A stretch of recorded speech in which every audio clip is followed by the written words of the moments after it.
All right, welcome back to seed number 2. This is a routed spoiler log seed, and we're going to have some fun with this one. I am CyberDark86. I'm coming in for this one, switching with Archfield. He's going to track. Mand is back in commentary. Hello, Mand. Hello, Cyberdark. And we have RG365 tracking this one as well. Yeah, this one, as noted beforehand, is the co-op router. It's basically mostly the same flag set as week 1 with the addition of vendor shuffle.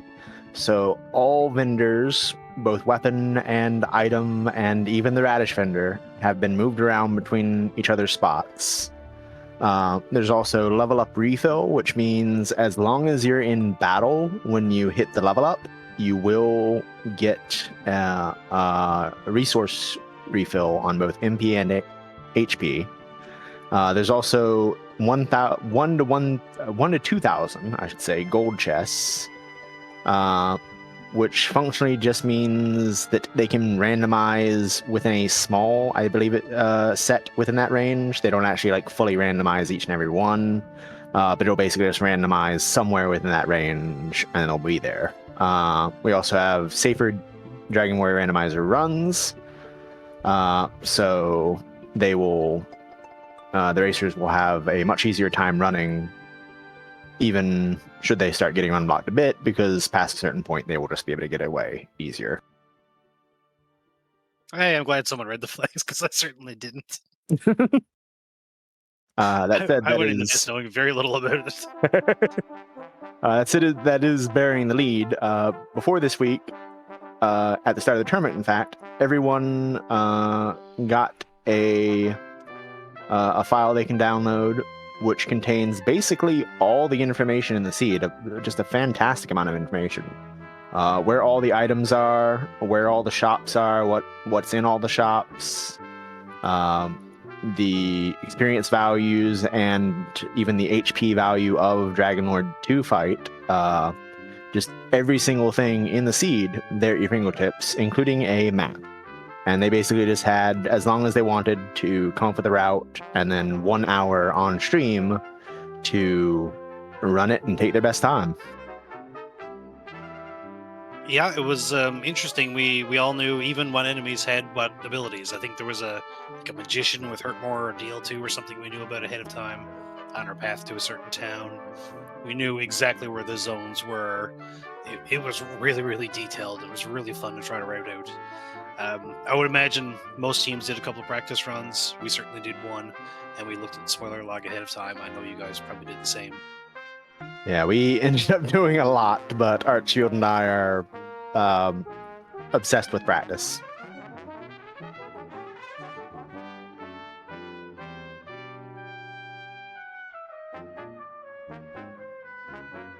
Ooh, voices tell us we have a map.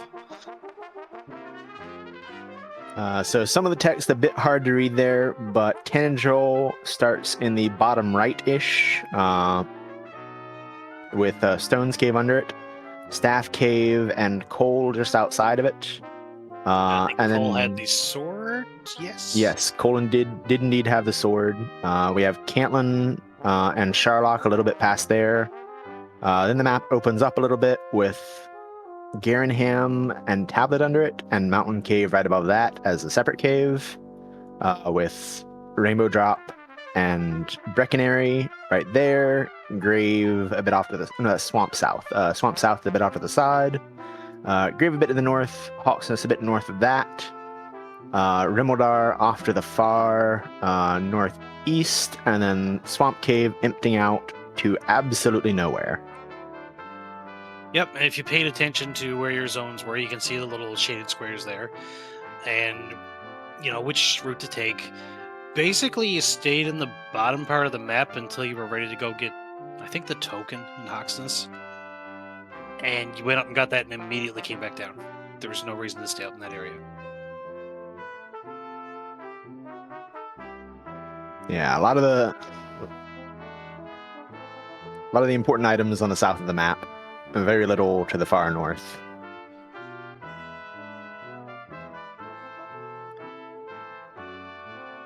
All right, let's get this thing started.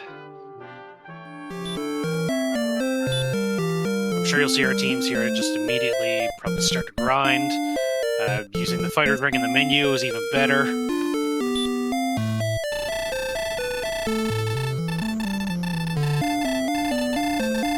You can see, of course, our blue text here usually shows what's going on in the seed.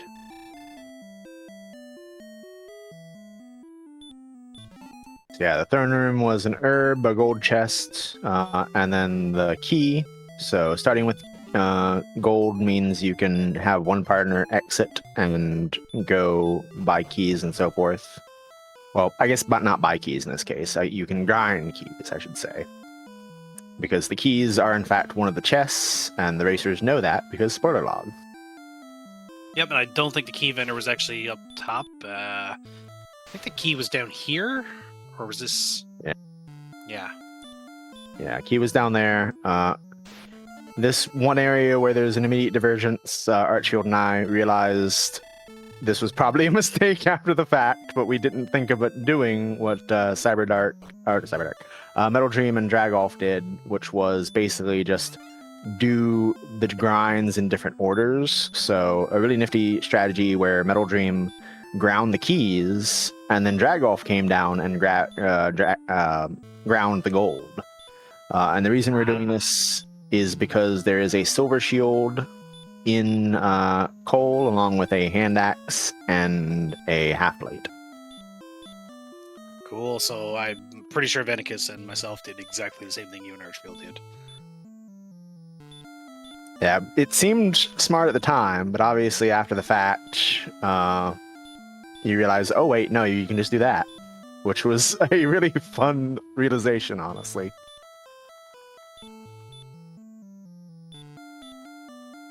So we're here in coal. We're getting most of our racers are going to get the silver shields, of course, after this grind. The big thing is the sword is here, but I think it's behind a Wraith Knight, so you can't kill it as of yet.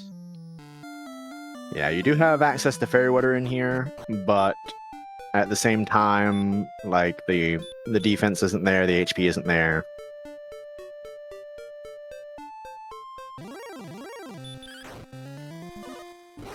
So both teams starting to grind now. You can see the speed difference of doing the Wraithchild plan came in a little bit there. Yeah, having that hand axe is a good start as well, because you get a lot more damage.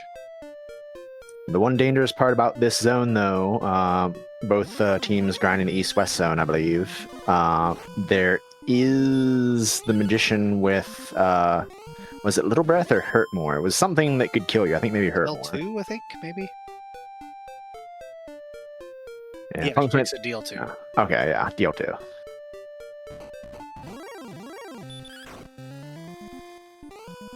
So yeah, it's a bit of an annoying fight. That's why I can attest that I personally am just going to a different zone nearby Caitlin right now, which can be a bit hard to get to, but has some good enemies.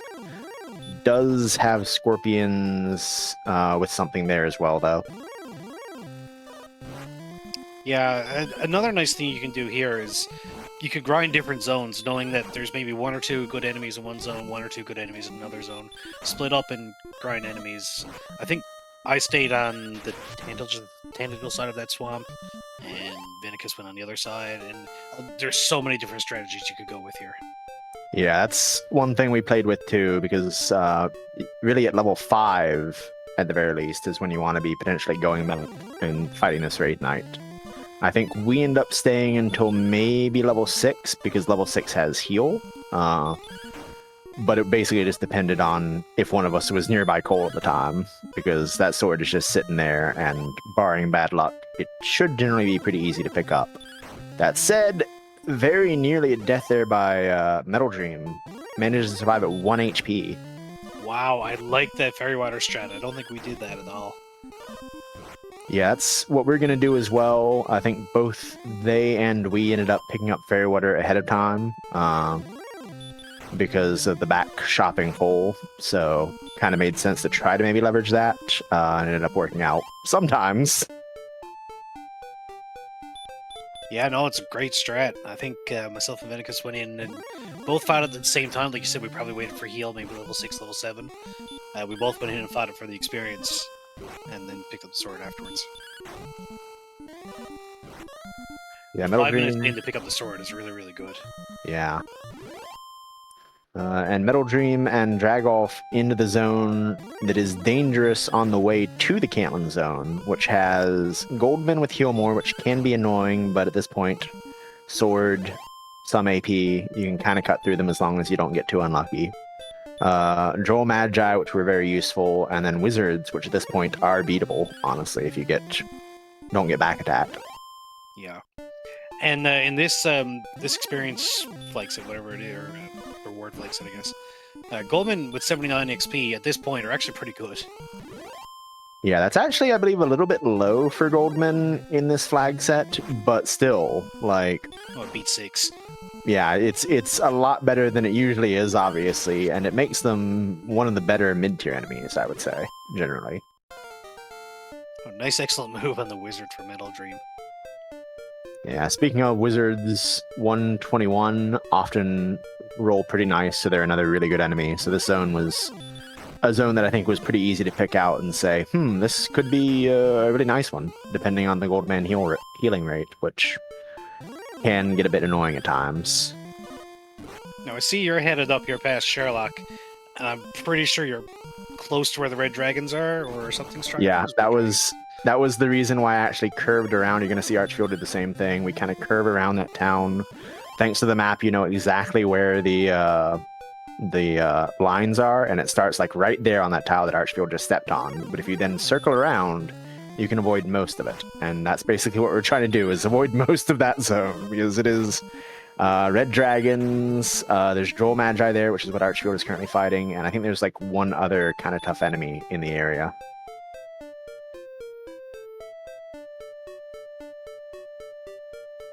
Alright, Wraithchild moving up to level 8. Doesn't provide too much except outside, but does send them off to do the same thing we're doing probably, which is going towards Garenham, because we haven't talked about it yet, but Garenham and Mountain Cave do have some goodies. Big one being the armor. There's one of the story items is in there as well, but the armor is the thing that everybody wanted. Yeah, in the end, Archfield and I won't actually fight for it yet, just out of safety's sake. but it is sitting in the back of Garenham, guarded by a DK, which we're going to see Dragoff and Metal Dream take on right now.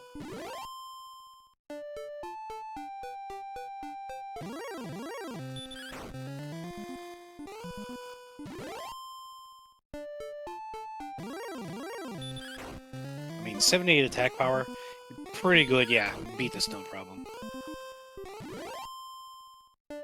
So 8 minutes in, we have sword and armor and silver shield. Yeah. Turns out having a spoiler log can increase the speed. Who would have thought? A little bit of a divergence here. We're going to end up fighting this zone here, which is Wyverns, which are pretty good.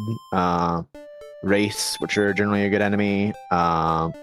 Wolf Lords, which a little bit of danger on them. And then Metal Scorpions, and I forget what the 5th enemy is, but it's pretty good too. Meanwhile, Dragoff and Metal Dream are in a different zone, which I believe is also the Grave 1 zone, which is honestly probably the best zone in the seed, honestly. It's been a while now since I've run this, because I ran this like 2 or 3 days into the tournament. But yeah, I remember. I think as soon as we got the armor, we went and dove Mountain as well, just to get what we needed. Grave was useless, I believe. Didn't have anything other than a few nice enemies. Yeah, oh, not Grave. I meant Mountain 1 zone is what it is. Yeah, okay. But yeah, no. Mountain 2 zone, a little bit potentially dangerous. We'll potentially see that later. But yeah, this zone here is probably one of the better zones in the seed. And it is right here as well, so really nice to get.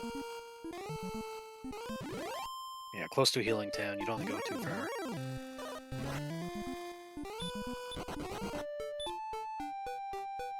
And desert tiles to boot. Yeah, I will say there were a lot of bad zones in this seed, so picking out the good ones was easy, but figuring out the best zones, especially at various points, could sometimes be a bit of a pickle. Victoria is pointing out 13 deaths for Archfield, 45 for me. So the way the emulator in general works, it's not even a co-op thing. This is just in general. If you don't close the emulator and you load in a different seed, it's going to do this. It's just going to keep piling up deaths for whatever reason.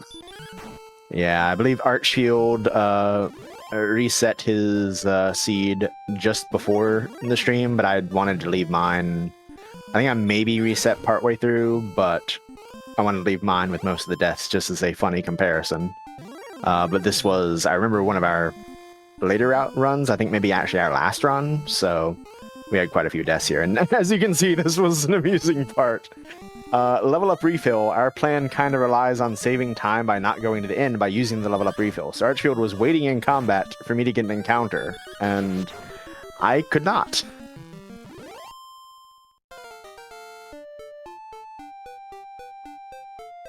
Yeah, just another one of the strategies with these interesting flags. This level up refill really works well. I'm sure there was quite a few times when we did this. In Sherlock, it's amazing to do. Oh yeah, no, it's fantastic. That's basically what I think a lot of the strategies will probably end up being at the end here, because if you got level up refill, as long as you can get a level before you run out of resources in Sherlock, there's really no disadvantage, even without an in and back there, to just going into Sherlock, picking up levels, and hitting go level right next to the Dragon Lord, basically.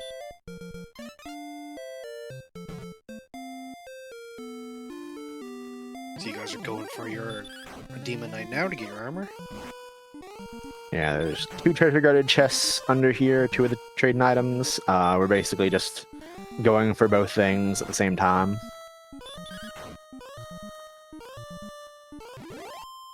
There's a silver harp on the first floor of Mountain.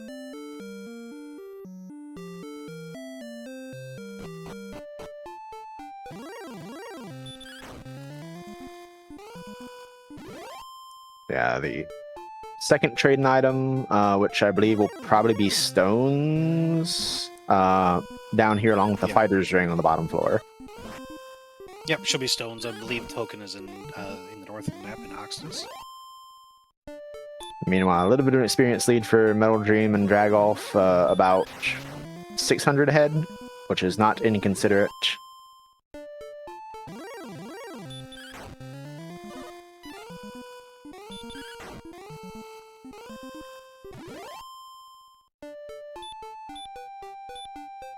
Normally in this type of thing, you'd want to save room in your inventory for fairy water, but because you can just completely refill your fairy water at any point by having your partner stay at the shop, you don't need to worry about inventory spaces. You could literally have one space and just keep throwing fairy water at the Dragon Lord or anything for that matter. Obviously not as important in this exact one because you literally don't have to ever pick up anything you don't want, which is nice. But in general, exceedingly nice to use the fairy water strats because of that. So you're getting the Staff of Rain here now. I believe Archfield is headed on the path towards Hoxton's. Yeah, it just kind of made sense for us to go back here and do this then, because I can also just go back to the wizard zone that's in Hawksness that's down here, because it's the same zone in this spot right here as it is in Hawksness. And that's the one we decided on. Yep. And it was, again, a good strategy, and I believe probably one that most teams did, is, well, one person's going for an item, the other one's fighting and leveling up. Yeah, it was, honestly, that was the hardest part of the optimization, which is figuring out when to do what. Yeah, and you had to think on the fly, too. If one person accidentally dies to a red dragon because there were many, then the other one should be, taking over and grinding instead, or, maybe you are halfway down mountain and the other person is outside mountain while you're back at Tantagel, so they dive instead. Yeah, that's actually the reason why Archfield and I were staying in that zone outside of Garenham for so long, is specifically because there were red dragons on the bottom floor of mountain, and we kind of baked it in where if one of us died, the other one would just go into mountain and finish off getting the trading items. Yep, and the other one just go back to the grind zone, right? Yep. So I'm surprised at Wraithchild here. They haven't actually left that area. They haven't gone towards Hoxus. I mean, honestly, looking back at it now, Archfield and I completely missed this zone because it's the Grave Zone, and we were like, oh, we don't need to pay attention to that. We'll just pay attention to the Overworld zones. But of course, Grave Zone, not Grave. I keep saying Grave. Mountain 1 zone. Mountain 1 zone. So we just kind of ignored the Mountain 1 zone, but it did appear right here, and I think it's probably the best grind. You can already see, while some of this time difference is because we picked up various trading items already. I don't think they've actually been in a mountain. Yeah, no, they haven't. Some of it is also just because this zone is really fantastic. True enough. So Stoneman here is guarding the token. At level 11, level 12, it's really easy to take down. Not a big issue. Yeah. Curious if you actually ground any on the Stone Man. We did it first and then just decided the HP was so low that it was just not a worthwhile grind. I believe I crit it and then just got out of there immediately and headed straight back down. I think Venicus might have picked up the drop was just south of here, I believe. Yeah. So I believe he went over and got that while I headed back down, and then eventually I may even cast Return. I do remember staying in here, same as Archfield is, on those tiles for a couple of seconds. It wasn't very long.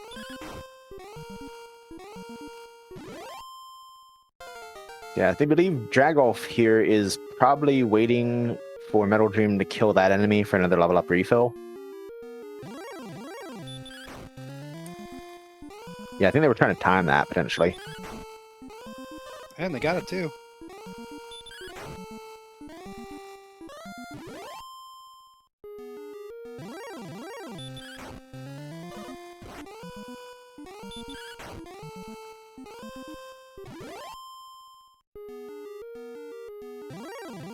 Looks like Metal Dream now setting off. Meanwhile, Dragolf going into Mountain Cave for those 2 trading items.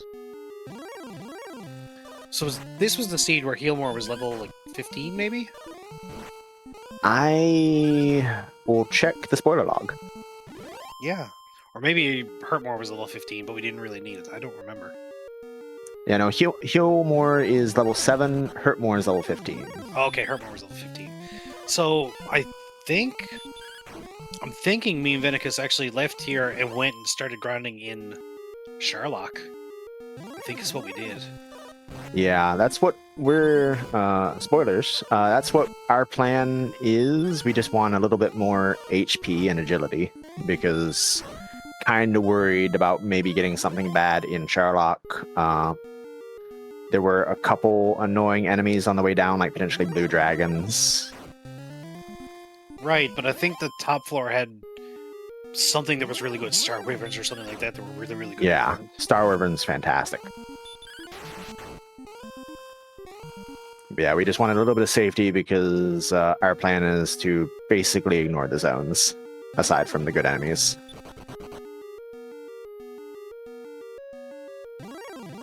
Meanwhile, Dragolf going back to do the trade-in. I believe they have all the items, so they're trading in for both drop and staff and drop at the same time down here. Just noticing too the builds. Looks like strength HP for Dragoff. Everyone else was using HP MP. I believe I ran agility MP just for the extra agility going down through Sharlock. Yeah. Earlier, Archfield and I were both running strength agility.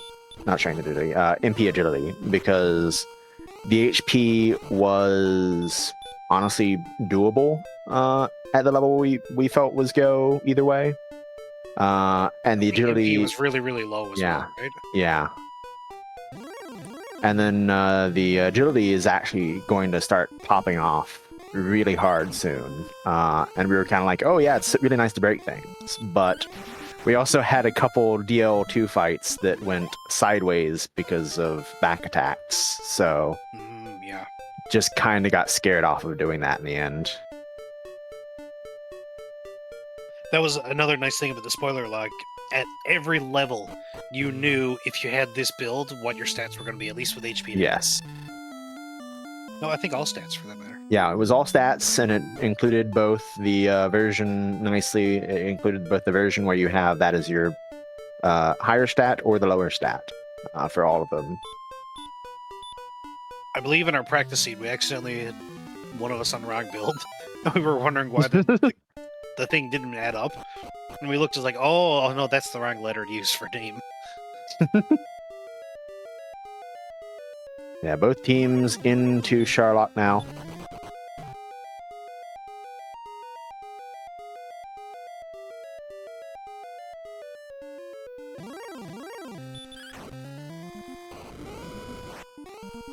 We'll say we haven't talked about them yet because they didn't really appear much.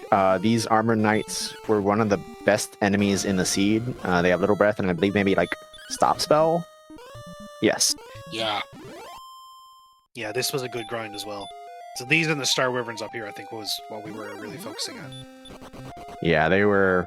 I think in the end we faded everything but them and Axe Knights because the werewolves with the Hurtmore at high odds were just really annoying with that and the fact that they like to dodge a little bit sometimes.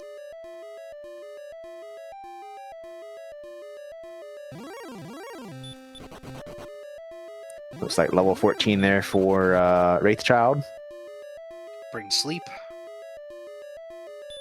Which honestly would have been potentially nice earlier, but, you know, definitely pretty unconsequential now. Yep, would have been really nice against the Stone Man, but then again, I don't think anyone ever had trouble with the Stone Man.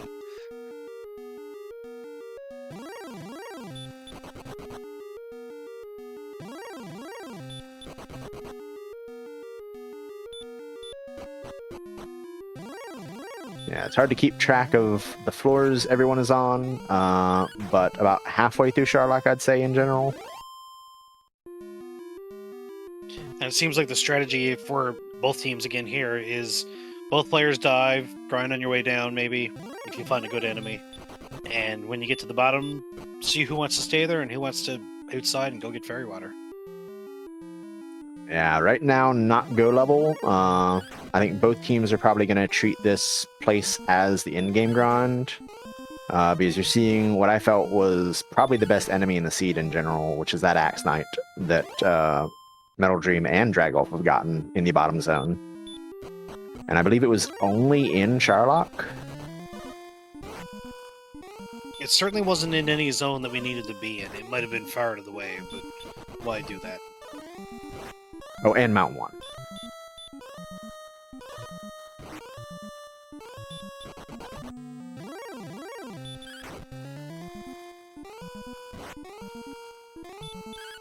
Dragoff now headed for the bottom floor. Arturius chiming in to point out that, yeah, the aside from the Metal Slime, the AK had the highest XP to HP ratio. So, hilariously, the fun note about that is that we haven't, I believe, seen all seed, or all stream, I should say. There we go. The Metal Slime is one of those random consistent stat enemies that is actually hilariously not fun to fight. Because while the XP to HP ratio is still really good, it now only generally rewards like about 30 to 40 experience, I would say. Like 47 or something like that. Sounds familiar. I remember killing a couple in one of these seeds and it was useless. Yeah, it's the worst. Because you also just can't run from them still, so...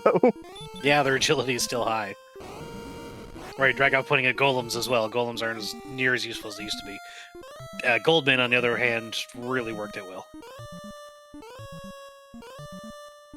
And so, yeah, now you see Dragolf on that spike, taking that Axe Knight spike.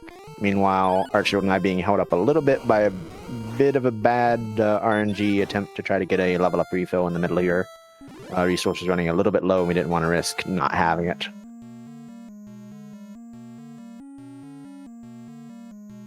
But yeah, this I imagine is going to be the plan for both teams here, is just grind this spike tile, because again, it's one of the best enemies in the seed.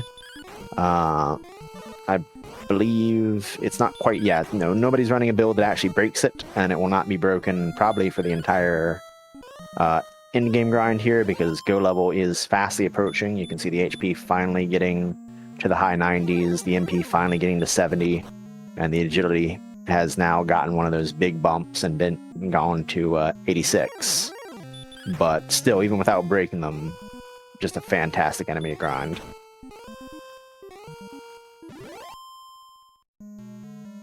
Yeah, level 14 here for you guys, and you have 58 MP. Not enough to win this fight. The agility is amazing, the HP is almost there, the MP is nowhere close. Yeah, it was a very low HP and MP seed for most of it. But stats are starting to come together, but just need that MP to get higher. Also, in a co-op seed like this, where you know you're going to be doing Bucket Brigade, like the last seed worked out really well. We had a lot of strength, a lot of attack power. You didn't need Fairy Water. This time, knowing what you had ahead of time, anyone that picked a strength build, the strength was wasted, really. Yeah. It's good for this grind section, but for the DL2 fight, it's basically just meaningless. Oh, a bit of danger in Dragolf's side. Potentially gonna die here. Metal Dream pointing out he created his Axe Knight and Dragoff missed his level up refill. Oh no!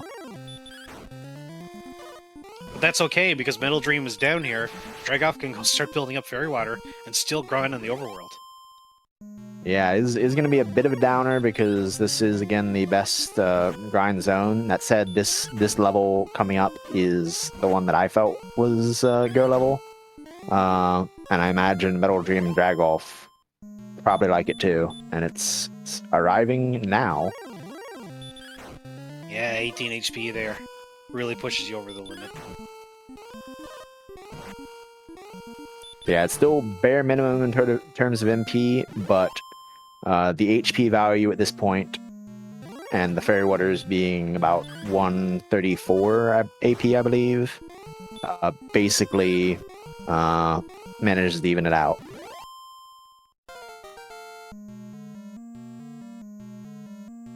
Yep, so Dragoff just going to stand here, let Metal Dream use a few Fairy Waters, and then fill them back up, use a few, fill them back up. Just keep going like that. And no back attack, which is the one danger that Archfield and I were worried about, and the one reason we really wanted to stay in here together. And I imagine Dragoff and Metal Dream are also potentially worried about that in this fight, too, until they saw that it didn't happen.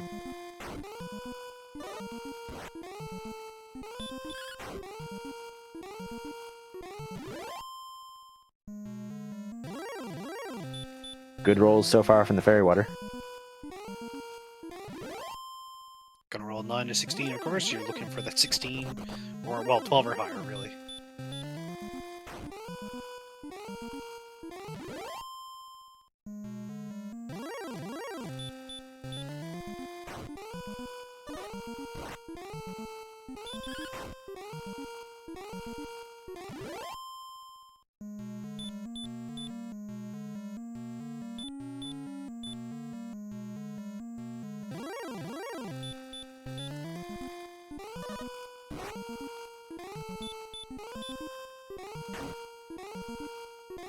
More good rolls. That one a little bit under, but not by much at all, and most of them have been about normal or a little bit above.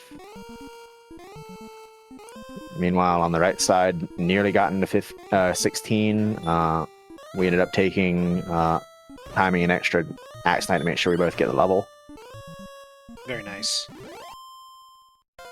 Meanwhile, Dragolf and Metal Dream believe they're in range. They're going to be going for the return right here.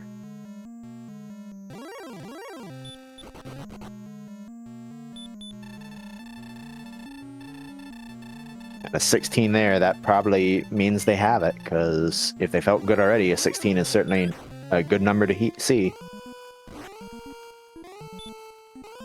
There we go. Finish it with the 14. Get your GGs out now and in the past, as Green Mario wiggles back and forth to get the win.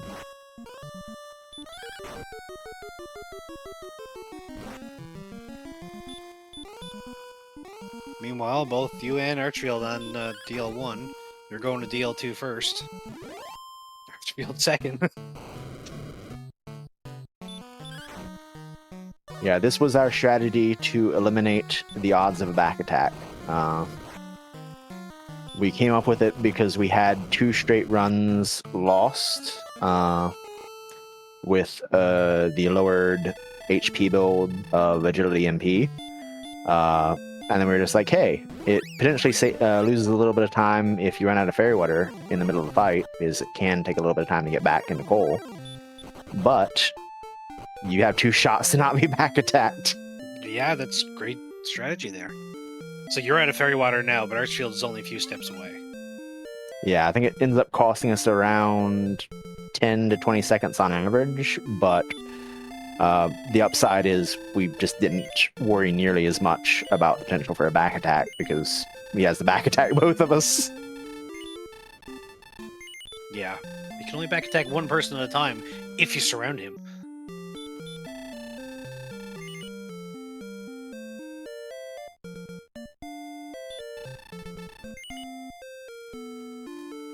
Yeah, 16 there, so getting some good rolls as well on the right side.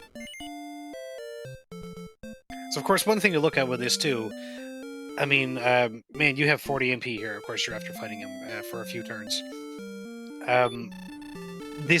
Fighting him like this isn't always safe unless you have a decent MP value.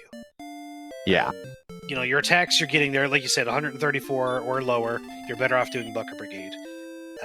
If you have, like, 141 attack power or something, which is, like, I think what people were around on the first seed, yeah, just go down and swing. It doesn't matter. Fairy Water is way too low. But you still have to watch out for your MP amounts and heal mooring on the right. Again, in the last seed, Dragolor could swing for 53. I don't remember that myself either. It's really an interesting dichotomy, because depending on the build and the final stats, you really got to kind of juggle a lot of considerations. Even more so than usual Dragon Warrior Randomizer. Yep, you always have to think on the fly in DWR, but when both of you have to think on the fly at the same time, it just actually ends up being really fun. Yeah.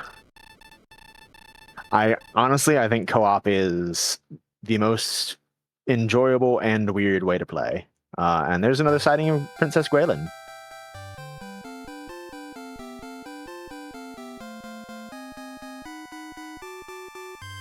And GG's.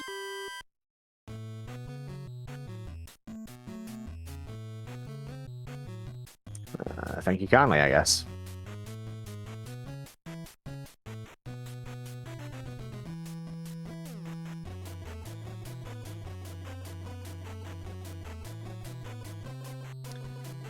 So yeah, this was extremely interesting to see the spoiler log seed. It was fun to route it out ahead of time.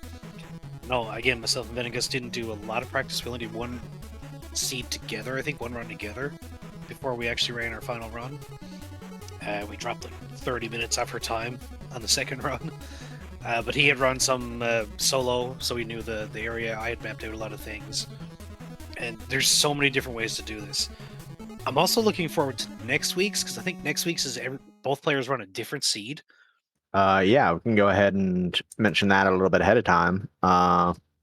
It's the same exact flag set as week 1, I believe. So not the same as the race we just watched, but very similar. But the difference is both racers, as you said, are running a different seed of that flag set. So who knows what could happen? Yeah, so I think your armor is still the same, or still shared gold, stuff like that, levels. But where one person finds the armor, the other one could find an herb in the same chest. You don't know. Also, a really fun thing. Sometimes you can get baited because if one person, say, finds the armor, beats the treasure guard, finds armor, another person can say find a treasure guard and go, "Oh, there's a treasure guard. I'm going to get something here." Beat the treasure guard and then takes the chest, and turns out that chest would have been armor, and they just get nothing. It's just the chest is Oh, like, nope, nice. you had luck. This has already been achieved. Very nice. RG also pointing out that your spell list won't be shared. Yeah, it's basically anything that can be different in the seed will probably be different between the two of them, including, especially with consistent random XP and gold, the rewards for fighting. It could be that one person has a really valuable enemy on their side, the other person has no valuable enemies, really. Yeah, so now you got to figure out who has the best grind, get that person grinding while the other one finds items. And this seed is going to be blind too. There's no spoiler lock for this one, so once you start, you're going. Yeah, the spoiler log is now over. To answer in the chat, one player could sell the armor to give the other player the armor, but the armor is functionally shared. That's why when the second person gets the chest, they don't actually get anything because they already have the armor. They're not getting it again. So there's no real advantage to that, unless maybe selling the armor gets you something otherwise, potentially, like, selling the armor so that, again, a player can take a death warp, or because they actually want to repel grind something. Yeah. And another thing to be careful of, probably not pick up chests or search tiles at the exact same time, even if they are different ones, because that could screw with some things, maybe.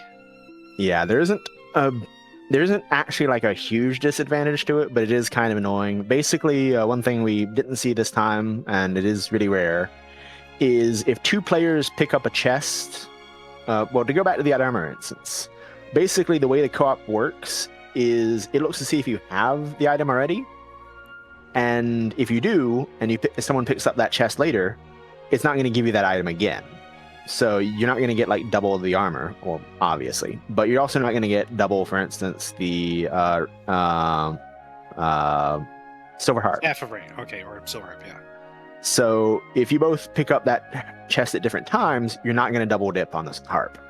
But if you both pick it up at exactly the same time, roughly, before the co-op system can actually like realize that you have it already, you can actually get two. And it's not a big issue because, again, like you said, even if there's only one inventory space left, you can just refill fairy water that way. It doesn't really matter. in most cases, but it can be really annoying and really confusing. So I wonder if you get the rainbow drop and you have 2 staff of rains in your inventory, will they get rid of both or just one? I think it only gets rid of one. It's really rare to see, though. I think someone did it at one point, but obviously it's really rare because it basically requires you to trade in 2 harps or to get 2 staff of rains. Ooh, interesting. I mean, I have staff of rain soft locked myself before, so you know. For science, of course. G1 2 noting something that I had forgotten and just remembered in Yeah, chat. right. C Parsley did once do it in the tournament and he just had extras. Right, yeah, I remember, and that's usually the way it happens. Is the staff cave is under Tangential, and you get the glitch card Yeah. or Gorgon glitch, and yeah, I that's where I did it for science. But I do remember C Parsley doing it in a tournament, yeah, and keeping the extras, right? Look, sometimes you just need an extra staff. All right, so I think Archfield probably has the results from week 2.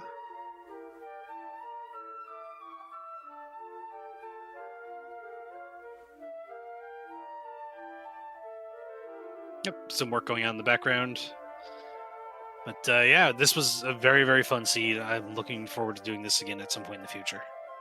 Yeah, absolutely. I am excited for this co-op tournament. I'm also excited in the hopes that maybe we in the future get another async or another spoiler. I said another again. A spoiler log tournament at some point, because it's definitely a really interesting dynamic. Also, to just agree with Mike, congratulations to Metal Dream and Dragolf. Sub 30 was the dream, and I'm glad someone accomplished it. Yeah, I think I got myself and Venica's got 37, and we looked at it and we're like, "This is great. We're not going to do any better than this." Like I said, our first run was over an hour, and when we knocked like 30 minutes off, we were happy. Yeah.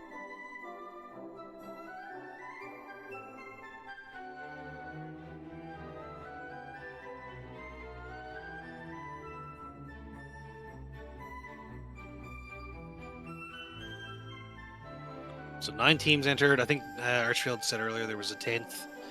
We're still waiting on a couple of submissions from them, maybe. Yeah, I think they haven't submitted either yet, I think, but we're not going to be sticklers for the exact time if teams needed extra time. So Yeah, I know there was one team we really wanted in, and they were trying as hard as they could to get submissions in.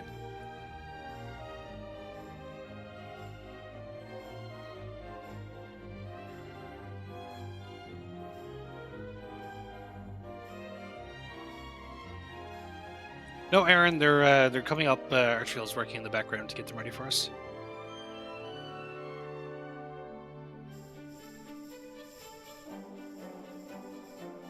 if I had to guess, this is actually just revenge for the time I sold armor. He sold the sheets.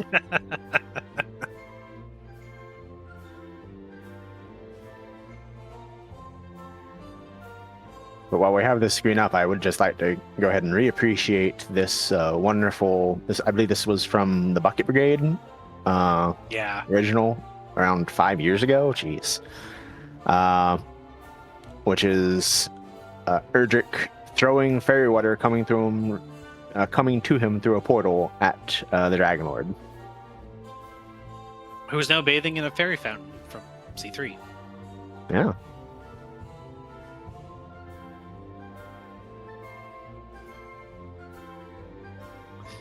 I'm really enjoying the team logos too, and I have to give with Yeah. it's a big one for ourselves. We haven't done that. Anyway, here are our round 2 results. We have Wraith Child at the top with the only sub 30, a bit behind Race Fast Safe Car. Destorious Duo, about 2 minutes behind that, followed by Murderback Coastlines, Muddy Two Hooves. I keep saying it wrong, even though it's one of my favorite names in the tournament. Surf and Turf, Ugin RG, Can-Am Surprise, and then Nightmare Ninjas. Yeah, it was a lot of close times there. Yeah, generally a very close week.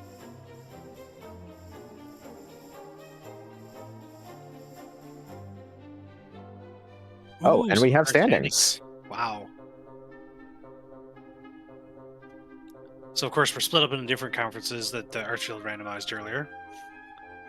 So looking like in the Elfguard Conference, Surf and Turf and Destroyer's Duo are both in first place right now. Rudderback Coastline's in third, Moody Two Hooves in fourth, and Nightmare Ninjas in fifth. We're in a Toiling Conference. We've got Wraithchild in first, Race Fast Safeguard in second with 3, Ugin RG 365 tied at 3, with Race Fast Safeguard, of course, and Can-Am Surprise in last with 2 points. And I believe obviously the 10th team, if they do manage to get their times in, if they can get the run in, will be joining that Torland conference to round it out. The other thing I will note is I believe Archfield can correct me on this as a voice in my ear, but I believe the worst time at the end of the 5 rounds will just be dropped. So there is a bit of leeway if you have like one bad time. So these results are not currently final, but obviously having a bunch of really high results like some of the teams do is really helpful. Yeah, like Wraithchild right now is two lots 4. So they're going to be doing fairly good. Whereas Surf and Turf has a 5 and a 2. So that 5 will do really, really great from. That 2 will likely get dropped, but depends on the rest of their weeks.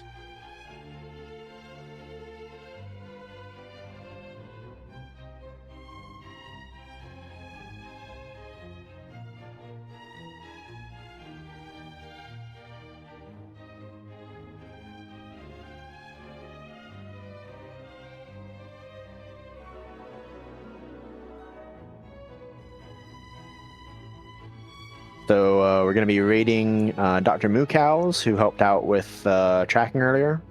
He is doing a random race of Toe Jam and Earl with some others, I believe.